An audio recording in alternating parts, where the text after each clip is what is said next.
kicks in, and cortisol levels go slightly down, and the strength of our organism can kind of go up. Now, when disconnection kicks in, it's not like suddenly everything is completely perfect. It's just like it's a halfway solution for immediate survival. Now,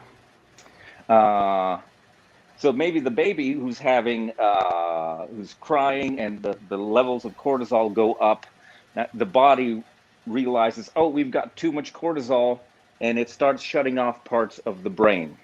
Oh, okay, yep, shut this part off. Never mind, forget that you're here alone.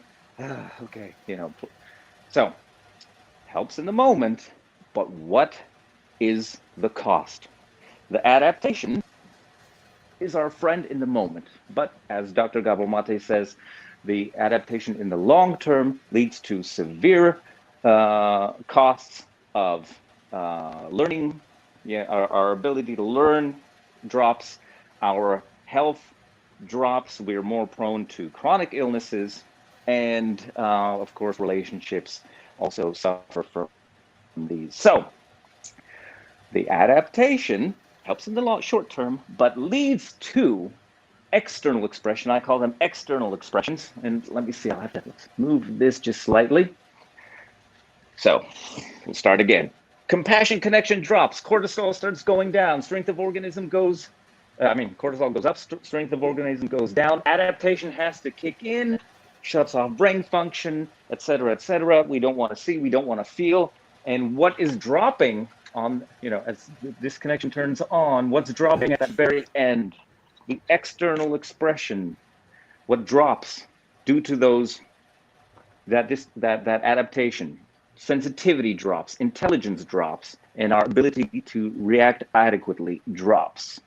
Wow, that is serious. That is super serial for all you South Park fans. Now, what does it mean when someone has low intelligence? That's a nice diplomatic way of expressing somebody who's kind of dumb, right? We call somebody an idiot. But here we go. Idiot is sorry, Daniel. Are we referring to intelligence or knowledge? Because they're different things. Talking on the biological level of intelligence. Thanks for bringing that up. If you want to know intelligence, here's another nifty little thing. Intelligence. Etymologically, he's got a card for everything. Damn near everything. So I love intelligence that. I like it too. It's made of two parts. Intel, as in the intellect, which is the left brain function.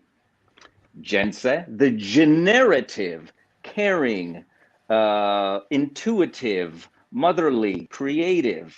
So intel, left brain, generative, creative, right brain. And only when you have both left and right brain hemispheres functioning in equilibrium can you truly be intelligent. So many people are not physically, biologically intelligent because, as I said, when we have that high cortisol level, the brain protects us by disconnecting and parts of our brain shuts off. And why is this super important? Especially in childhood, in those first 3 years when our brains are developing, because we're born with our brain only 10% of the way developed when we're born. The rest happens after birth. So the brain develops based on its surroundings. And if those surroundings are stressful, lacking, and unstable, that is a stressor, turns on that disconnection, that adaptation to protect itself, shuts off parts of the brain, and what is not stimulated, especially in childhood, does not develop strong neural circuits. So if you're shutting off parts of the brain so you don't hear and see and feel that stress, those parts of the brain, mainly the neocortex, the ability to rationally think and not be fooled by all the lies the media are telling you. So sorry. That that part of the brain is not stimulated, and what is not stimulated does not develop. And that, my friends, is why it's super damn important to make sure we keep our stress levels down. Why do we go to, yoga? Yeah, you feel better when you're not stressed, but your brain will start turning on more, et cetera, et cetera. And I have a especially, question. yes? Yeah. Mm-hmm. I do, before you continue, so I Yes. don't forget it. Okay. All right. So what this could mean, if I'm understanding correctly, is that, Mm. say, for example, you're a child who grew up in a dysfunctional family where there was a lot of traumas and abuse, Mm-hmm. and you develop some mechanisms to protect yourself in order to survive that situation, right? Yes. Is this why they say that you black out periods of time in your life, or certain memories when you're living through it, like you sort of shut down parts of your brain so that you're not affected by those high levels of stress that occur during a traumatic situation like that? Yes, yes. It's. I give an example. Let's say nobody ever taught you to ride a bicycle. Maybe you tried it once and you fell on your face, scraped, you experienced physical trauma, and nobody taught you Mm-hmm. how, because nobody taught you. And if nobody taught you how to deal with stressful situation, how to deal with emotions, that means you ended up having high cortisol levels. That cortisol is just as damaging to the body as, breaking your arm, scraping your Wow. elbow, falling off that bike. And of course, if somebody, has a good idea, it's a nice sunny day, you want to go on a bike ride, you're gonna be like, no, no, no, because you remember that pain. And so if there's a memory, that caused you physical trauma through high cortisol levels, it's important it's not just some liquid. It's turning off your body. Your cells will start deteriorating. Your tissue starts, falling apart. That is maybe even worse physical trauma than falling off a bike. And your body's like, oh, I don't want to know about it. So it shuts off, doesn't want to relive it. Also, because of the fact, and this is why Art of Compassing is important, because nobody taught you how to process those emotions. Nobody walked through your emotions. Nobody held your emotions. If you remember, as I said, compassion means to pass through intense emotions together. When you pass through, by passing through intense emotions, it means, let's say a child has some fear. Oh, something very simple. Boom, boom, boom, boom, boom. Window, loud noise at the window. The little child is scared. It doesn't know what's going on. Cortisol levels go up. So fear, there's the intense emotion. But the adult can come and say, hey, hey, hey, it's all right. Look, it's just the wind. The wind is knocking a branch into the window. Ah, I see. That's what's happening.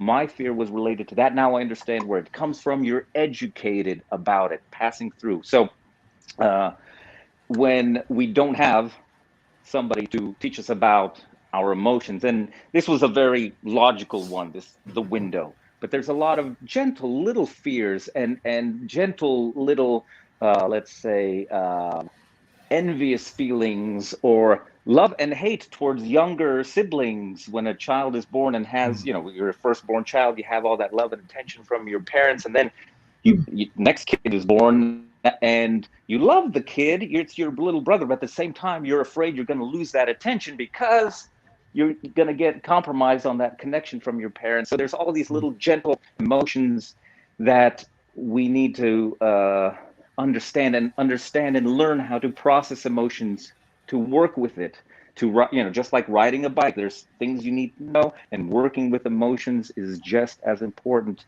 So my big mission, Yes. I would say, the other thing, the point of Art of Compassing is to, step one, understand how important connection is, and you connect through understanding and being with emotions. Mm-hmm. In part two, we talk about exactly what that compassionate behavior is, what type of behavior leads to healthy brain development. And the whole overarching theme, I would say, is become masters in the most quickest, fastest, direct, fast track way of emotional intelligence. Understand that emotions are super key. That is the flow of the gods flowing through us, and I call it. Daniel, Yeah, sorry. Yep, I'll go back to it. just to jump in there, it's interesting how Kier interpreted what you just said, because I interpreted it slightly different. I interpreted it like you've got parents who are very protective of their child and they don't let them have any kind of trauma. So they, because they don't experience that, they kind of become numb to things and don't really know how to deal with it. It's like, let's say, where I come from, the council estate kid, which is like a project kid, is much more streetwise than a kid who's grown up in the suburban area, because mummy's looked after them and made their dinners and done everything, where the council estate kid has to sort out things for themselves. Do you see what I mean? Yeah, that's a good different perspective, I think. Two sides of the coin there, Simon. Yeah. Very nicely put, and it's wonderful to see. And almost everything in life, we're foolish, us humans. We either just like with the brain, we're either left brain hemisphere imbalance or right brain hemisphere imbalance. We always cling to one or the other. And so the key is to find that nice middle ground, and that requires good brain health. And to have good brain health, the brain has to allow itself to be stimulated and not be turning off. So first you create a compassionate connection, a safe harbor. Some people call it holding space. I like to think of it as a safe harbor. Somebody comes in, with their pirate ship all beat up, and they need a safe harbor. You can't start cleaning up the inside of the deck, and you can't start fixing the holes in a storm. You need a place to unpack where it's safe. And when a person feels safety and non-judgment and love and connection, then they can start opening these things up. They might even be willing to, listen to what you have to say, and will then maybe start going on that seemingly, well, it's not seemingly, it is a very scary trip to go on. And that trip is delve into emotions, allow emotions to be okay, because emotions are powerful. They affect our biology. They hurt. The bad emotions hurt, and when good emotions are not seen, that hurts as well. And that's a really important thing. That's why passing through positive emotions is important too, which a lot of times therapy forgets. It's like, oh, let's fix this problem. Let's bring up all that bad stuff. But what lights your fire? When a child, going back to this, it's not just scary things that raise cortisol. Let's say a child has so many questions. What's that, Mom? What's that, Dad? Look what I drew. Hey, wouldn't it be awesome if I could, have a horse that was a rocket ship and I could fly to all, when there's fascination, and when fascination, wonder, curiosity, and joy is not seen, and as I like to say, anchored into the real world, you can only do that so many times until you resign. It's like, oh, hey, Mom, look at what I got. I don't have time. Hey, Mom, look what I got. I don't have time. It hurts. It hurts because that's that flow. It's, oh my God, that gift of, spark of life. And it's natural. If it hurt, it's not reciprocated, and it's not seen, this fire. And after a while, children will lose their desire to share. They'll lose their curiosity. That's why we have so many adults that are, don't want to learn. They're not curious, because curiosity resulted